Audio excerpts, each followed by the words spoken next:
So, hi everyone. Good to be here. Before starting my presentation about Sens, I will give you a very short explanation of who am I. I started as CEO for Sens in October last year. I've had my career within the wind energy business most of the time. I run my own company within the solar business and also invested at the same time in a startup called Pumped Hydro Storage. I have therefore been following this, or at least part of this company, as an investor the last few years. A lot of things happened in Sens last year.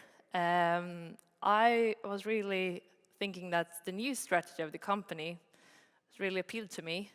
Being in the renewable energy business for 15 years, you really understand that the storage market is the next train that will run, and I want to be part of that. So therefore, I said yes to take the role as the CEO of this company and take it forward. So, Sens, like I mentioned, this company has made a huge turnaround last year. It has been in the energy business for over a decade, and it has a lot of experience from developing energy projects, from identifying to making the feasibility studies to construction, and then also being optimizing the actual assets. The energy technology that the company has been focusing on before has all been in terms of heating. So it's been heating, district heating and district cooling. The company, if you look at it closely, you will see that the figures from the last year's report are not so optimistic. So what the board decided to do was to say we need to make a drastic change here. We need to stop the part of the business that is not working well. But we do have something in this company that we really see a huge market for, and that's the knowledge of energy storage. The storage that was in this company was about storing heat. We also know that the storage of storing power in terms of electricity will also be a huge part of the future energy system, and therefore they decided to go hand in hand with a company called Pumped Hydro Storage, and that's Sens today. To ensure that this new Sens would be successful, a new management group was put in place to ensure the right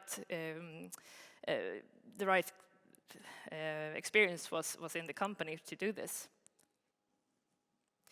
This is what you've probably been hearing all day, and that's why we're all here. I mean, the world is really changing, and what we now see is the biggest transformation since the Industrial Revolution, and it has just started. And as was addressed here earlier, the last week's very sadly development in Europe is just making even a more emphasis on how important it is to build more energy here in Europe. And what you hear is that the only the alternative, short-term at least, is wind power. You know how we have solar and wind power. That's the resources we can proceed with now within our part of the world. And there we see the demand for storage, as already we mentioned, is going to be huge. So, long-duration energy storage, LDES. So I liked the interview, the presentation just before me. Soltex gave you a good landscape of all the storage technologies out there. I should have had one of those, so thanks for giving a bit of a preview on that. So we have two of those storage solutions within our company today. We have the need for moving the electricity to the hours where the sun is not shining or the wind is not blowing. And then we also have the storage for heat. That's a lot longer. We can store energy that is produced for summer. Pretend, for example, a waste-to-energy plant that has to produce also in summer because no one wants their waste to be lying there waiting until the winter. Today, all that energy is just taken out into the air because no one needs that energy in the Nordics, at least in summer. So what we can do is to store it. And then in the autumn, winter, that heat could then be used for the grid. So we have two kinds of storage within our company, and they are serving slightly different purposes. But the common thing here is that what we do is that we take the energy that is available, we store it until the demand is higher. I want to mention this because it's also get the question like, how large is this market? And I think no one knows, to be honest. That's why no one is giving a really good answer. What I've got informed by a report made by McKinsey on this long duration energy storage, they are claiming that 10% of all energy in terms of electricity produced will be stored before used. So if you think of 10% of all the electricity that is produced in the world believed would be stored before use, then you realize that this is a market. And given that we're not really doing this at all that much today, there's going to be a huge demand out there. So, like I mentioned, we got two legs in this company. I will give you first an explanation about the first, what Sens brought into the company from before. And that's really all the development of sustainable energy projects connected to heating and cooling systems. So here we have a running business today. We are supporting our clients, which are most of all the energy companies that runs district heating and district cooling. Here we support them with making feasibility studies. A lot of these systems start to get fairly old. We also see new production possibilities, data halls and industries, and we want to make use of that energy into the district heating systems, and we are supporting them on the calculations and feasibility studies to enable this. Also, once all those assets are in operations, I mean, it's really important to ensure that we are now using data analysis to optimize the production and optimize the income. So we are doing that today. We also got patent in the company when it comes to this storage of that I mentioned, that you could store from summer to autumn and winter when demand is higher. So this is the running business. We will scale it up, but it's profitable today, and we plan to keep it profitable. The other leg is the other battery symbol. That's how we store electricity. So there are a lot of technologies out there. Saltex mentioned pumped hydro. Really, it's a proven technology. It's existed for over 50 years. I would say 100. It's quite basic, really. When the electricity is cheap and you have a lot of electricity available, you use that electricity to pump up water to a higher reservoir. And when the demand is higher and prices are rising, you let that water go again back to the other reservoir, creating hydropower. So it's not more rocket science than that. So it's efficient, and it's efficient for storing large amounts of energy. So that's how we, if you compare it to a battery, we are doing a large scale where you want to balance solar and wind power to the grid. However, I think there are one reason why this is not built in a large scale today. One of those reasons is that it's actually would be some environmental impact on the place where we want to build this. And I think this is what really, since I worked with development of wind power, of large wind powers, or wind farms, I realized that the permitting process is very long in these sort of projects. And this is what pumped hydro storage wanted to do, and what we at Sens are now doing. Instead of placing these pumped hydro storage assets up in an Alp lake or in the Swedish mountains, we are looking into how can depleted mines be turned into pumped hydro storage asset. So when we are using something that is already been, humans have already been there, putting their impact on the environment, and now we are reusing that for a new purpose. Apart from the environmental impact that we don't have to do it in an alt lake, I think the other really good thing about using the mines instead is that if you look at it, the markets that will really have a huge need for balancing wind and solar would be the markets that does not have a lot of hydro today. And the countries that does not have hydro are typically flat in their nature, so it's hard to make a hydropower or pumped hydro storage if you're not finding a depleted mine that have the same prerequisites as the traditional pumped hydro. You do have the significant height difference, and you do have an upper reservoir and a lower reservoir. And this is what we're doing today. Our role here is to be a product developer. We could have been a consultant firm. However, if we look into the wind business, for example, we see that there's a larger share for us if we are owning the assets and sell them as an interesting investment opportunity rather than just bringing in our knowledge in this case. So what we are doing now, and what has started up last year, and what is really our focus at the moment, is to secure mines, as in ensuring we have long lease agreements with the mine owner that allows us to develop it into a pumped hydro storage asset, and we can sell that to the market as a renewable energy investment opportunity. I told you in the beginning, my background is from the wind energy business. So is the CFO in the company, and also other people in the company come from the wind business. So I think we all feel that we are understanding each other really well, and I think we all seeing a lot of the ways things are being done in the wind business. That's the business model we are applying to our business. I often get the question then, when will this be profitable? I will, with this slide, try to illustrate how a developing company works in terms of that what we are doing is that we are eliminating the risks, and that is creating value.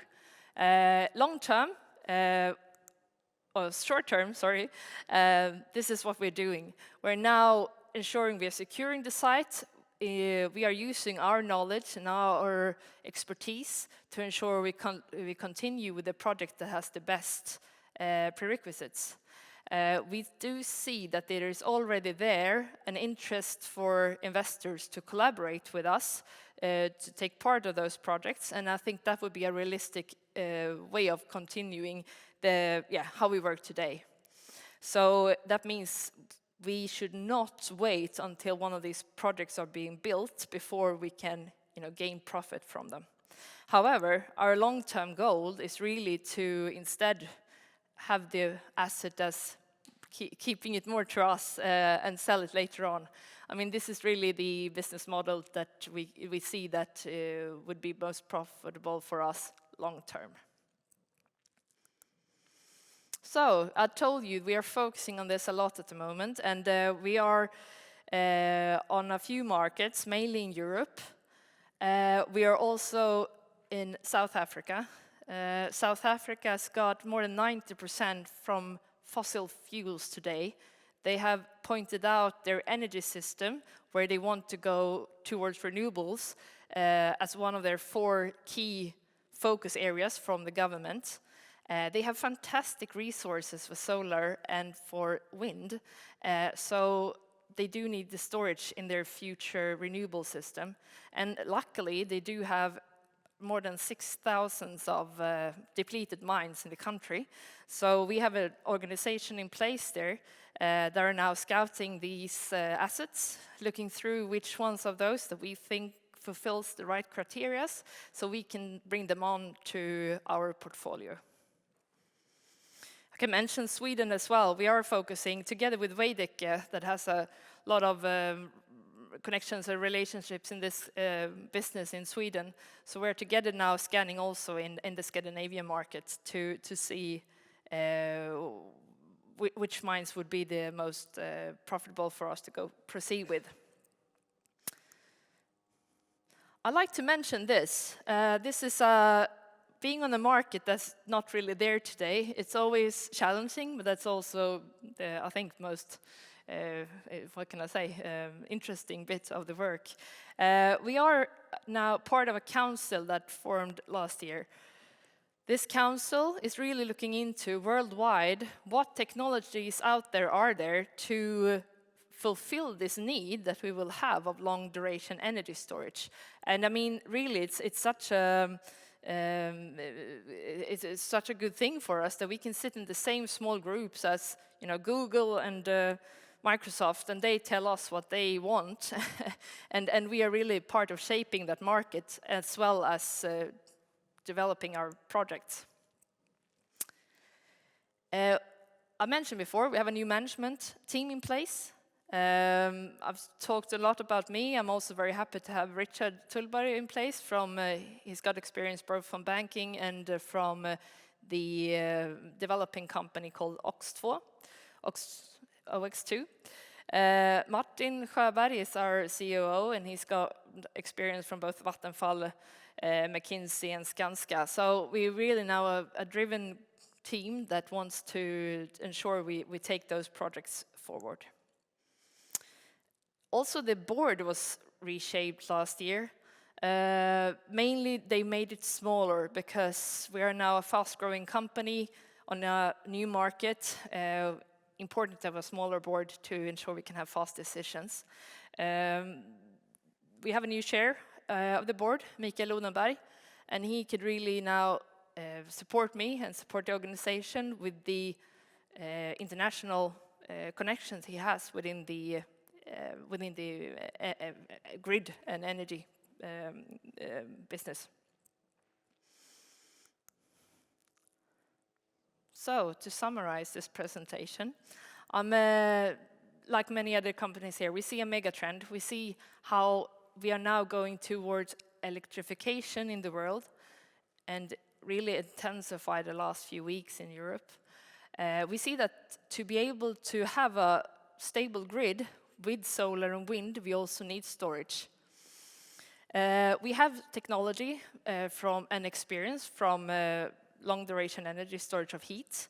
We pumped hydro storage, building up a pipe of projects that we will ensure can contribute to stabilizing the grid in the future.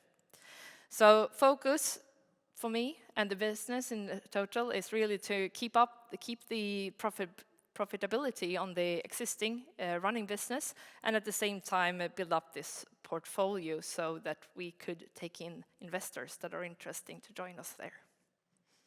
Thank you. Well, thank you very much, Lise.